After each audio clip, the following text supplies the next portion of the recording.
Hey guys, welcome back to another Gixxer video. This is going to be the last video I make about the Gixxer. Unfortunately, I don't have it with me because I have sold it. It has since gone on to its new owner. But what I'd like to do today is go over the price of everything, how much it all cost me, how much I made, and everything. So let's go ahead and get right into it. First things first, of course, we're gonna go over the cost of the bike itself. Now, I was able to find this bike on Craigslist. It's about 2 hours away from my house, and I was able to pick up the bike for $1,500. Originally, he had it listed for about 2,500 bucks, and in that deal, he had a couple other things included. He had some other fairings that were broken and cracked, some extra tires, just a whole bunch of miscellaneous stuff. I believe levers and whatever. Trying to make a deal with the guy, said 1,500 bucks cash only for the bike, and he ended up taking it. So 1,500 bucks for the bike, and then also, like I said, it was about 2 hours away from my house, so we spent about 20-30 bucks in gas. Going into the next things here, let's go over the front of the bike and everything that I fixed there. Starting out with one of the bigger expenses, I guess you can say, was I paid for a new headlight assembly. I got that off eBay for $100. I could have went used here and got like a used headlight assembly from a parts bike. However, I believe that headlight's really important. It's how you see, it's really everything in, as far as safety goes. So I went ahead and got a brand new one. The quality of that was actually very, very good, which I was happy with. So right behind the headlight, the next thing was the air intake ducts and boots. When I bought the bike, they didn't have them on there, and I asked the guy where they were, if he had them. He didn't ride them with them on there. And that's not very good as far as performance goes. Those air intakes grab air right from the front of the bike and bring it directly to the engine. So I wanted to make sure that we got those air intakes. And another thing too is usually stock is what sells bikes. I know that the whole bike that I built wasn't all stock, but I tried to bring it as close to stock as I possibly could.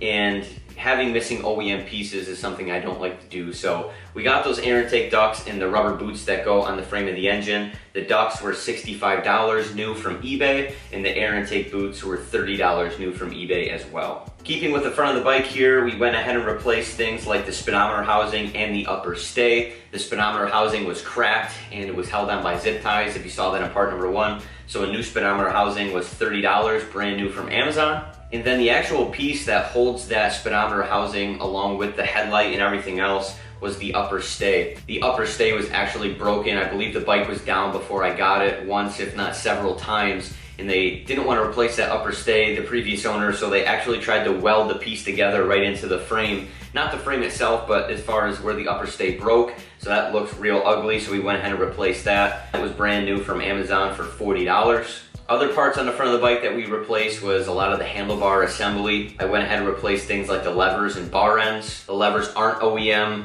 We decided to go with a cheaper route on those. I know I had a lot of people comment on that. However, I put them on several of my bikes and I've never had an issue, so we went ahead and got some more Amazon levers. Those were $40. Right next to the levers was the bar ends. I went ahead and got Gixxer bar ends for $20 off Amazon as well. Those were brand new. I also replaced the headlight control assembly that was on the handlebars. When I bought the bike, the headlight switch on the left-hand side was actually cracked in half. It did work okay, but when you would try and flip the switch over to high beams, the switch would actually want to come out of the handlebar assembly, and you don't want that to happen while you're driving. That I actually got used off eBay for $50 from a parts motorcycle. It verified that it worked before I got it, so I made sure that it was good, and if it didn't work, they had a warranty where I could take it back and get my money back. So $50 from a used headlight handlebar control switch off eBay. At the back of the bike, there was more missing OEM pieces. One of those happened to be a rear subframe bar that sits behind the subframe of the bike that actually keeps it together and keeps it nice and straight.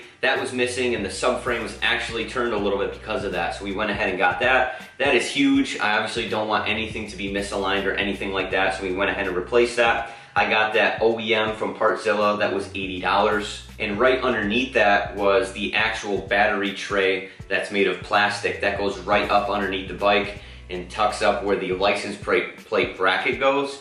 That was cut in half, actually. They cut that in half and put a whole bunch of other silly lights under there that we took out, obviously, as you can see. So we went ahead and replaced that battery tray. I got that again, OEM from Partzilla, for $100. Now, it was a little bit expensive for that, but it really completes the look of the back of the bike, and I don't want anything to look half ass. Another thing that we got for the back of the bike was a license plate bracket. That was $40 from Amazon, just super basic, it's black. Yeah, super simple, nothing crazy. Finishing out the back of the bike here, the rear seat was actually ripped and a tab was broken that goes into the back of the subframe to keep it down. So we went ahead and got a brand new seat cowl from Amazon. That was $60. Unfortunately, the paint doesn't match perfectly, but it is what it is. You kind of take a risk by doing that seat cowl from eBay or Amazon because the paint's never perfect, but figured, hey, the bike is gloss white in the back there, so how can they mess up gloss white? And unfortunately, they did a little bit, but it is what it is. $60 for the seat cowl from Amazon. Last thing for cosmetics is just a complete bolt kit for the bike, which helps with the fairings, the air ducts and everything that we got, the headlight assembly. That was $20 altogether, and that was just a basic bolt kit I got from eBay. Next, let's go ahead and go into the mechanics of the motorcycle, everything that I replaced to make the motorcycle actually function properly. One of the first things that we did, which is basic, is an oil and filter change. I got a complete oil change kit from Amazon. That was $50. That came with 4 quarts of oil, 1 oil filter, and 1 crush washer. Next, we went ahead and got 4 brand new spark plugs. That was $30. I got those brand new from Amazon. Next, let's go ahead and talk about the exhaust. I kind of lucked out with this one because my brother-in-law is a welder, and I didn't want to have that huge expense of actually getting a brand new exhaust because that was going to be pretty hefty. So I went ahead and talked with him, and I had a whole bunch of exhaust leaks. I ended up giving him just some beers in exchange for him doing some welds on the exhaust to make sure that it wasn't leaking. So $20 for me to pay for beers for him.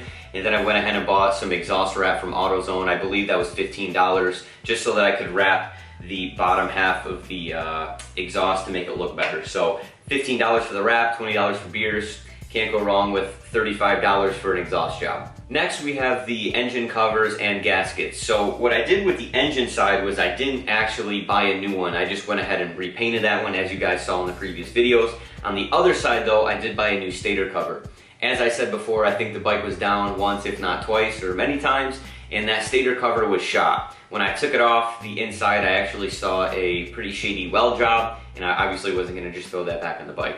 So I went ahead on eBay and ordered a brand new stator cover. That was $40. Quality was actually really good. And then I got brand new gaskets for both the clutch side and the stator side. That came in a package deal for $20 off Amazon. Another big mechanical thing I had to fix on the bike was the FI light. The FI light was showing a C28 code, which for the Suzuki GSXR means that the STVA needs attention. Rather than fixing that myself, I sent the STVA off to a guy I found on eBay who actually fixes the part and sends it back to you. I paid $80 for that service. He was super fast, he was really good with communication, and I would definitely buy from him again. So $80 for the STVA fix, which in my opinion saved me a lot of time and a lot more money.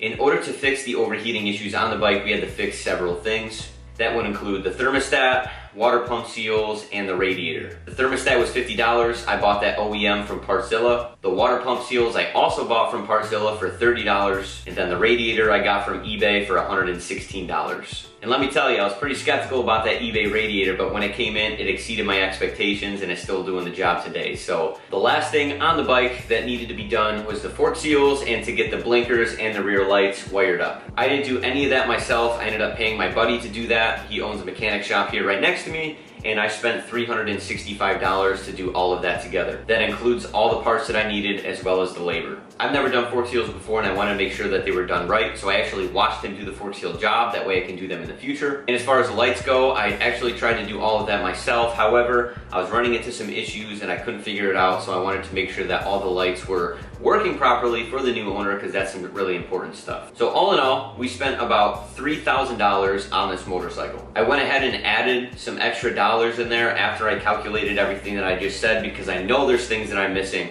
And actually right now, as I'm doing this, I bought 2 things of coolant, so that right there should actually equate to about $3,000. So with all that calculated, probably wondering how much I sold the bike for. The market right now is absolutely insane for sport bikes, and even though I could have sold the bike for a lot more money, I actually went ahead and hooked up a buddy of mine and sold it to him for $3,500. I didn't actually plan on making any money from this motorcycle. If I broke even, it was my first flip, I didn't really care. I was gonna be super happy with that, but shout out to him for giving me an extra $500 to help support my channel and help support all the labor and everything that I did on the motorcycle. So shout out to him, thank you so much for that. So we ended up selling the bike for $3,500, which means we roughly made about a $500 profit. At the end of the day, I know what it's like to buy my first motorcycle even just buying a motorcycle now on a budget is really hard. So if I could have hooked up somebody, I was gonna be really happy with that. So ended up giving it to one of my good friends, so I'll be able to see it out on the road, being driven, being enjoyed the way it should. If you have questions about the Gixxer build, feel free to leave them in the comments down below, or shoot me an email that you'll find in the description of this video.